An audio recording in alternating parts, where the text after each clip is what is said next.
Jagonya bikin thumbnail. Cepat Forte ada. Cepat Forte.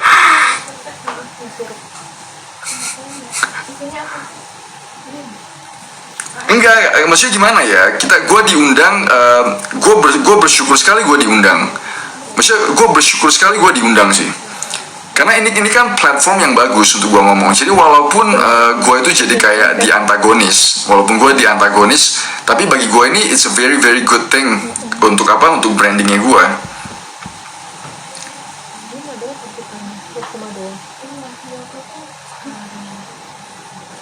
Ribet.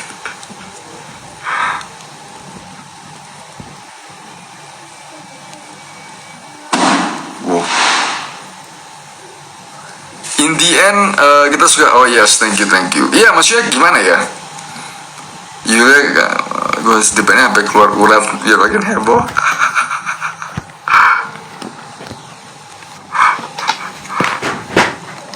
Jadi apa calorie count gimana? Yes. Gak bisa, enggak gini loh. Kalau gue bilang paling gampang bukan dari kalori counting, lu ngelihat berat badan lu, oke?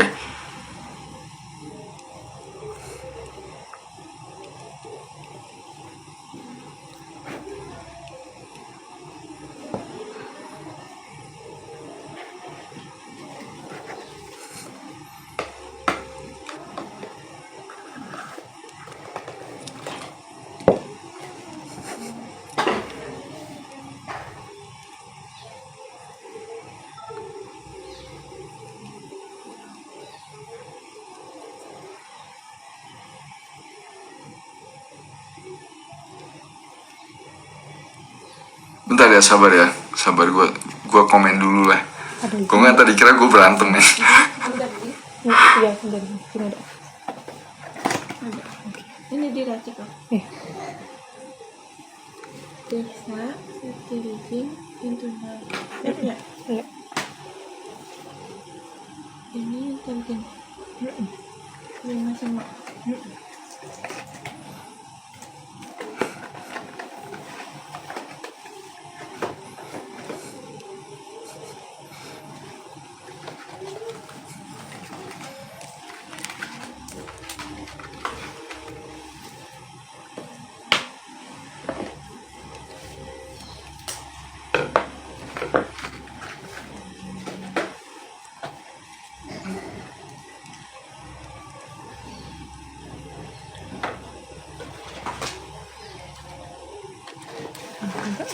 Sabar ya. Aja deh.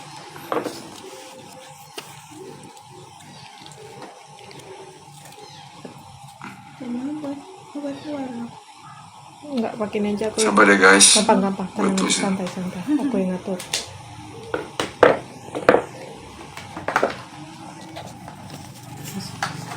Tidak usah terlalu kaku. Ini tinggal digunting.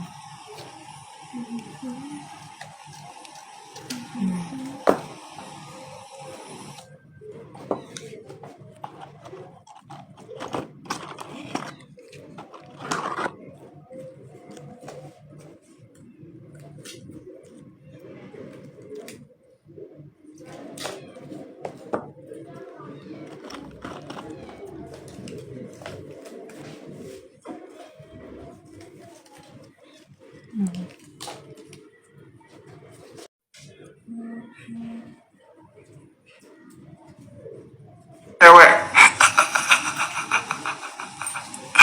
Tadi ada yang komen lucu kan? Tadi ada yang komen lucu itu. Kalau lu berdebat dia bilang gini ya. Kalau kata ayah saya, berdebat dengan cewek itu seperti menguras air laut. That is so funny. Vitamin C, kalau lu mau pakai acne, lu pakai ini dong. Acne lu pakai ini man, acne soothing gel. Iya, lu lihat gak? Gue ketawa urat aja keluar ya. Gue nggak usah ketawa, ini aja keluar man. You see? Vitamin D ya, rokok juga ada sih rokok ya. Botanya makin parah. Asal pokoknya jauhin emosi. Tapi doangnya tambah gula. Very good Reza Sam.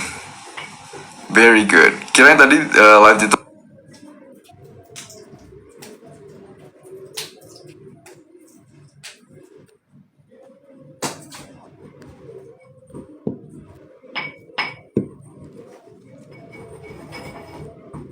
macet. Hari ini udah enggak sih? Hari ini udah aman.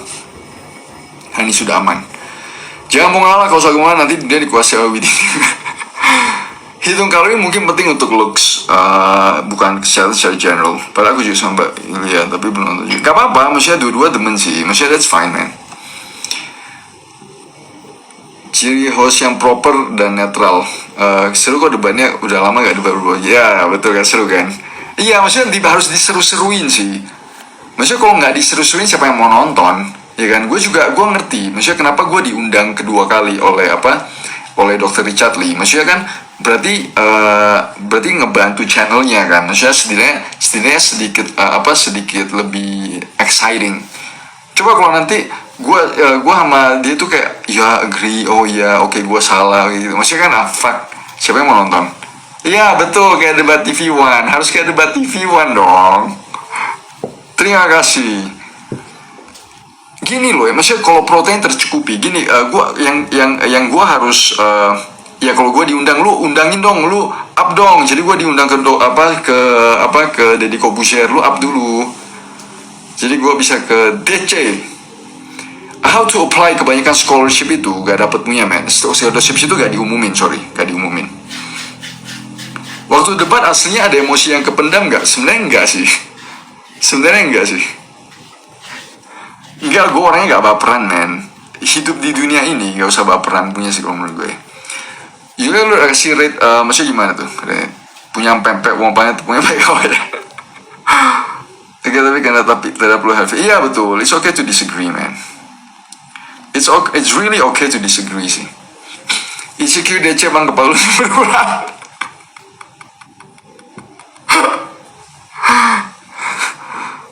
Iya, nggak usah baperan punya sih. Ngasih sekali ngasih betul betul. Bisa gak kita kelebihan protein? Dia kelebihan di luar sama kencing. Selama ini mindset gue sama, but after the I have another perspective. Gak apa-apa, good. Having different types of perspective itu bagus sih. Oke. Having kita nggak kapsulin sih. Having semoga di up, terima kasih, semoga di up sama Pak Dedi. Gini, maksudnya masalah kalori tadi kan gue ditanya gimana, udah pernah dua-duanya coba cut sugar, take sugar, moderation, cut sugar, yes betul. Kenapa PhD buat kamu kayak DC pada asik-asik? Ya gue kurang tahu juga. Bahaya kolesterol dengan diabetes. Kalau lu diabetes sudah pasti kolesterol ya. Kalau lu diabetes sudah pasti kolesterol. Kalau DC lebih raya ya dong, aminkan dong, lu up dulu. Jadi gue diundang ke DC. Gimana protein yang paling dikeluarin dari kencing? Dia bukan jadi protein itu dia kan di digest, oke? Bakalan dicerna oleh perutnya kita. Itu berubah menjadi, dia dipecah-pecah, oke? Ingat teman-teman, gini, gue kasih tahu dulu tentang protein ya. Ini penting nih. Jadi gue nggak jawab dulu pertanyaan itu. Gue ngomong dulu masalah protein. Jadi gimana badan kita tuh memproses protein? Jadi protein, contohnya daging lu makan masuk ke dalam perut, di dalam mah itu dihancur-hancurin terus masuk ke dalam usus. Nah di dalam usus itu juga dihancur-hancurin lagi. Itu protein itu adalah rantai amino acid, oke? Rantai asam amino. Itu asam amino yang dirantai, lu ngerti kan? Jadi di dalam ususnya kita itu bakalan dipecah menjadi asam amino acids, jadi satuan asam amino. Nah asam amino itu bakalan masuk ke dalam usus, masuk dari usus ke pembuluh darah, oke? Masuk dari usus ke pembuluh darah.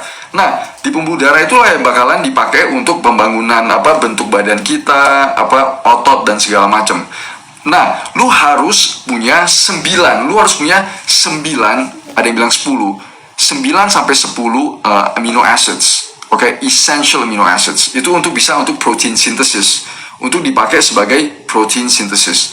Nah, sisanya yang berlebih dari kebutuhan lu itu bakalan masuk ke dalam ginjal lu, masuk ke dalam ginjal sama liver kayaknya. Itu bakalan dioxidize menjadi urea. yang bakalan dikeluarin di kencing. Jadi begitu proses digestion dari protein. Jadi kalau seandainya lu makan protein kelebihan, itu bakalan dibuang di kencing. That's it, sesimpel itu sih. Tapi lu perlu 9 sampai 10 essential amino acids untuk bisa protein synthesis. Itu. Makanya kenapa kalau lihat gue fokus di protein hewani, karena protein hewani itulah yang punya 9 essential amino acids. Dan itu cara mereka itu ya gak apa-apa lah, attack balik justru oke sih. Attack balik itu oke. Oke, ini my 3 golden rules, tapi gue udah upgrade jadi 4. Oke, gue upgrade jadi 4, men. Ini, oke. Real food komposisi ini. This is my 3 or 4. Tahu dari mana kebuang atau nggak kebuang? Itu namanya nitrogen. Ada eksperimen yang namanya itu nitrogen balance. Nitrogen balance. Jadi 4 gak tuh debat mana? Saya jadi 4, men. Jadi 4. Angkat beban. Ya, nomor 5 nanti tidur berkualitas. Lu coba cari whey protein yang gak banyak gula sih. Lu coba cari yang whey protein yang gak banyak gula. Kalau yang ada yang gak terpenuhi dari sisi lain kebutuhan protein tercukupi gimana tuh Pak? Maksudnya gue gak ngerti. Kebutuhan protein sama kalori itu maksudnya dua hal yang berbeda ya. Dua hal yang berbeda, men. Kebutuhan protein itu sangat-sangat penting. Doesn't matter lu mau kalorinya berapa. Karena lu gak tahu, guys. Ini yang gue mau tahu sih. Ini yang gue mau nanya ke teman-teman. I really wanna ask you guys. Maksudnya dari mana lu tahu lu punya kalori harian? Oke, please tell me. Please tell me gimana caranya teman-teman itu tahu kalori hariannya teman-teman. Coba type in. Hipertensi lanjut ke saya. Dari aplikasi. Exactly. Maksudnya TDEE itu dari mana? Dari mana lu hitung TDEE coba? Dari mana lu hitung TDEE? Mbak Devi Rosa, coba kasih tau gue gimana caranya. Nah, 2000 sampai 2500 exactly. Ini kan ini gue ambil dua jawaban ya. Gue ambil dua jawaban. Nomor 1 di website, satu lagi Pak Alex bilang 2000 sampai 2500 kalori. Nah, gini, begitu gue dikasih tahu range-nya itu 2000 sampai 2500 kalori per hari. How the hell? Gimana caranya lu bisa hitung? Oke, how the hell? Itu loh. Terus yang TDEE dari website. Gua tanya lu dulu dari mana websitenya. Oke, ini karena gue lagi nulis. Oke, gue lagi nulis untuk membantah. Exactly, ada rumus. Randy, gue tanya dulu rumusnya yang mana? Coba Randy. Gue tanya lu dulu, Randy, ini penting nih. Taunya rumus yang mana lu pakai? Lu tahu ada berapa rumus? Nah, ini dulu. Berapa rumus yang lu tahu? Coba. Bagi teman-teman yang ini nggak apa-apa, ini bukan menyerang ya. Ini gue cuma mau mencari tahu, gue cuma menggali. Gue mau menggali tahu dari mana lu orang itu rumusnya yang mana, BMR-nya yang mana. Nah, kalori. Nah, ini gue kasih tahu lu. Ini gue kumpulin beberapa studi ya. Gue kumpulin beberapa studi ini. Gimana caranya orang-orang itu pakai predictive equations. Nah, rumus itu, nah ini predictive equations. Randy, gue tanya lu dulu, predictive equation ini jenisnya yang mana nih? Randy, coba gue tanya, predictive equation ini yang mana? Karena banyak macam ya, banyak macam. Ini gue jelasin gue kasih lu ada 13 predictive equations. Nomor 1 itu namanya yang standard Valencia, WHO, Mifflin, Senjor, Owen, Carrasco, Korth, Johnston, Livingstone, De Lorenzo, Laser, Mueller, Huang, Bernstein. Lu pakai yang mana? Gua kasih tau lu dulu. Setiap predictive equations itu mereka menggunakan subpopulasi yang berbeda. Contohnya Mueller. Ini gue kasih lu contoh predictive equation Mueller yang dibangun berdasarkan populasi orang Jerman. Oke, let me give you. Gue kasih lu contoh aja. Ini Mueller equation dibangun dari populasi orang Jerman. Oke. Terus mereka ini ada satu studi tahun 2021. Mereka itu ngetes equation ini, predictive equation Mueller ke atlet-atlet di atlet di Jerman. Mereka itu melihat yang mana ini prediktif yang paling kuat. Oke, Mueller itu juga ada yang namanya Mueller FFM. Oke, Mueller FFM sama Mueller. Dan itu nggak prediktif, guys. I'm sorry. Ini ya, the accuracy of the predictive equations. Ini predictive equation ya, accuracy-nya dari sekitar 41% sampai 72%. Itu accuracy. Ini orang Jerman punya ya. Orang Jerman Mueller dan Mueller FFM dipakai ke atlet Jerman. Mueller FFM dipakai ke atlet Jerman. Dihitung. Akurasinya itu cuma 41 sampai 72%. Ini gue kasih lu lagi dua faktor yang menentukan ketepatan dari predictive equation itu. Lu tahu nggak apa faktornya itu apa? Ambient temperature. Ambient temperature, suhu udara di ruangan waktu lu olahraga, suhu ruangan itu lebih prediktif, itu menaikkan akurasi dari predictive equations itu. Gue kasih lu lagi satu contoh lagi ya. Ini ada 12, dia itu ngetes 12 predictive equations, oke? Ini gue kasih lu, Harris Benedict, Owen, Mifflin, Bernstein, Mueller, Friedrichs, WHO, EU, Luhrmann, De Lorenzo. Dia ini pakai ke orang-orang yang obesitas, oke? 68 orang-orang yang obesitas, orang tua. Gue kasih lu, cuma ada 4 equations yang bisa memprediksi 60% ketepatannya. 4 equations. Dia coba 12 equations nih. Cuma ada 4 equations yang bisa memprediksi lebih dari 60% populasi itu. Cuma 60% dia bisa. Jadi lu bayangin, ada 12 equations, lu turunin cuma dapat 4 yang paling akurat. Dari 4 ini, mereka cuma bisa memprediksi 60% dari populasi ini. Can you imagine? Lu bisa bayangin nggak? Seberapa lu introduce error itu dengan menggunakan predictive equations? Oke, gue kasih lu lagi satu contoh ya. Kenapa gue tahu? Karena gue lagi nulis. Karena gue lagi nulis untuk membantah calories. Karena gue bakalan publish ini dalam 2 minggu. Terus ini gue kasih lu lagi contoh orang yang selalu Nah, ini gue kasih lu contoh lagi gimana argumen. Argumen bisa pakai ini ya. Bisa pakai ini. Bisa pakai alat-alat kayak smartwatch dan segala macam. Ini gue kasih lu contoh seberapa tepatnya itu smartwatch. Ini gue kasih lu ini studi dari Jepang ya. Dia pakai 12. Dia itu ada 12 ada 12 alat. Gue kasih lu Pearson correlation ya. Kalau teman-teman yang ngerti statistik sama itu, Pearson correlation biasa kan kalau lu sesuai dengan dengan linear graph-nya itu 0,99, 0,99. Yes, 248% error. Itu untuk yang makanan. NOS itu 248% error di makanan. So can you imagine? Jadi every step that you go itu selalu introduce error. Lu ngerti kan? Setiap step lu jalan, lu introduce error. Jadi gimana caranya konsep itu bisa dipakai? Betul sekali Nos. Exactly. Dia 2 kali lipat lebih tinggi daripada yang dikasih tahu.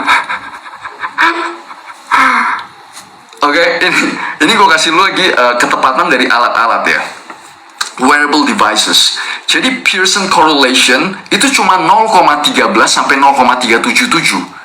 Berarti dia begini, man. Pearson correlationnya begini. Biasa kan kita maunya 0,99 kan. Jadi makin lu tinggi kalori, lu punya alat tuh makin tepat. Kan lu maunya begini. Tiba-tiba lu dari 12 alat yang dites dia cuma begini, man. You don't know. Lu gak tahu error rate-nya itu di mana. Terus ini ada satu systematic review lagi. Systematic review dengan menggunakan alat ya. Tidak ada yang tepat, No wearable brands were accurate in terms of energy expenditure measurement.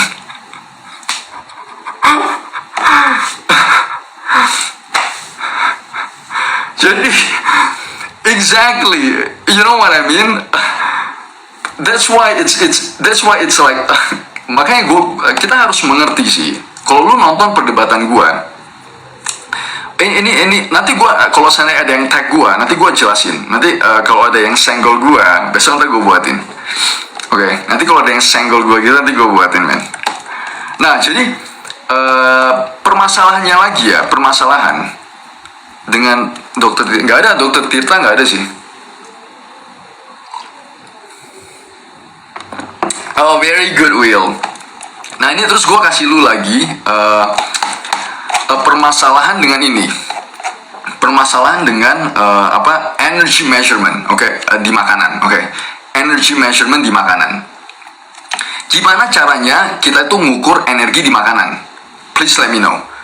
Coba bagi teman-teman yang maksudnya bukan masih sih. Coba bagi teman-teman yang pernah ngejalanin calorie counting atau deficit calorie dan segala. Gimana teman-teman itu bisa tahu kalori di dalam makanannya teman-teman? Dari cara masing-masing stabil minimal berapa bulan mungkin enggak, masalahnya lu gak tahu loh. Masalahnya garong oren, you don't know, lu gak tahu loh. Betul, tutup payung. Nah, gue nanya lu, pakai aplikasi kan? Nah, ini kan gue nanya dulu, males itu dalam misteri, exactly. Kan ini pakai aplikasi. Nah, gue kasih lu lagi beberapa sejarahnya. Makanya gue demen ngomong sejarah ya.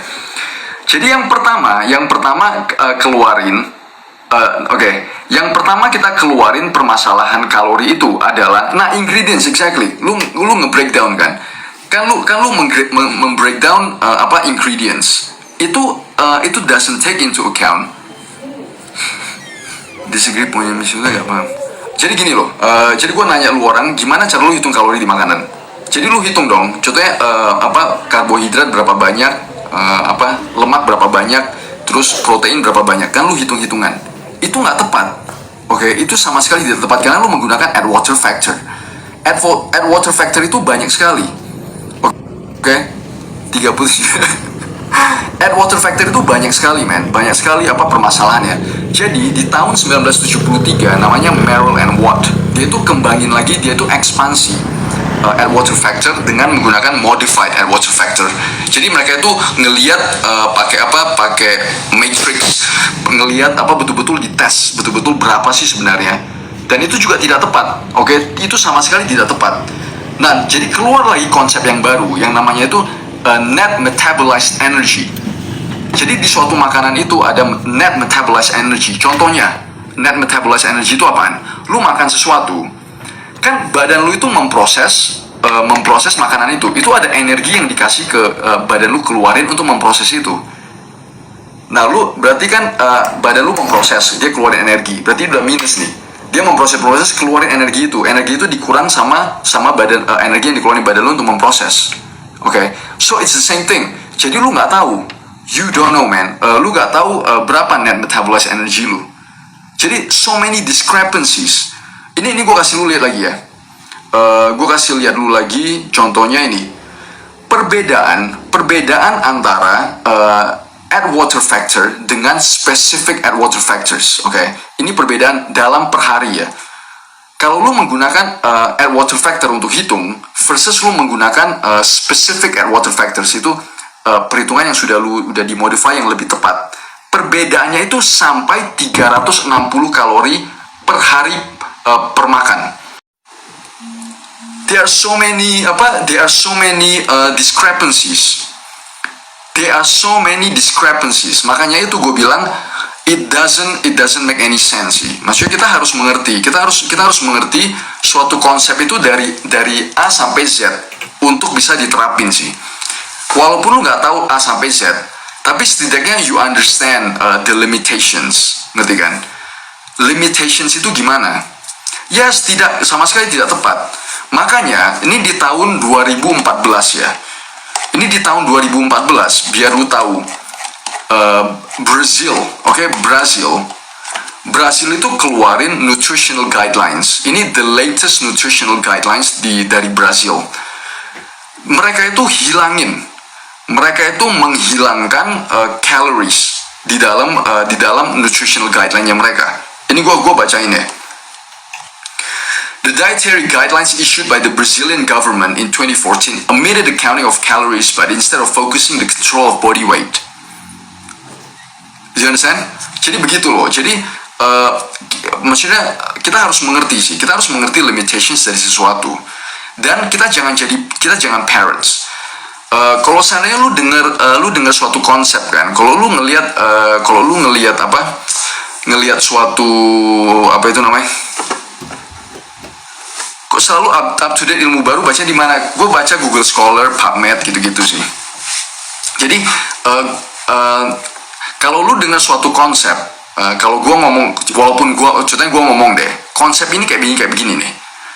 Konsep A sama dengan B sama dengan C sama dengan D, oke? Lu jangan jadi parrots, oke? Lu jangan parrots, lu jangan jadi burung kakak tua, lu jangan beo yang ngomongin gua ngomong A, ngomong B, ngomong C, ngomong D, jangan. Tapi lu ngitung, maksudnya bukan ngitung, lu coba cari tahu apa sih basisnya ya? What is the basis? Bener gak sih, make sense gak sih sebenarnya konsep ini? Lu ngerti kan? Gue selalu mempertanyakan. Jadi kalau seandainya ada suatu konsep yang maksudnya does it make sense, masuk akal ya sih, gimana caranya ya? Lu ngerti kan? Mungkin banyak basic fitness kan, dia fitness, ya betul, exactly, gue ngerti, makanya I totally get it. Gue ngerti sekali, maksudnya kenapa, where she's coming from, gue mengerti. Gue ngerti juga dari baca juga kadang bahasa terus.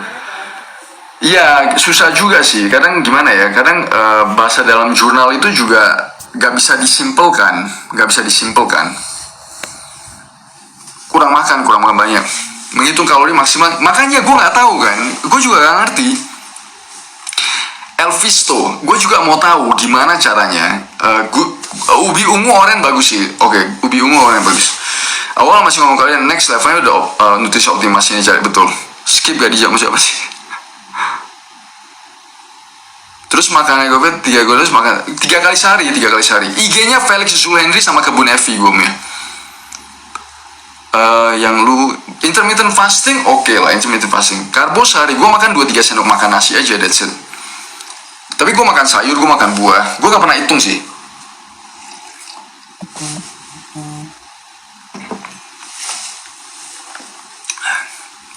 Udah 5 bulan saya jalan jalan kaki 1 jam saya. Very good, bagus sekali Iwa. Itu betul. Dan kita juga harus mengerti sih. Dan kita harus mengerti progresi dari suatu ilmu sih. Oke, kita harus mengerti progresi dari suatu ilmu. Gue juga hitungnya semaunya, banyak error-nya kalau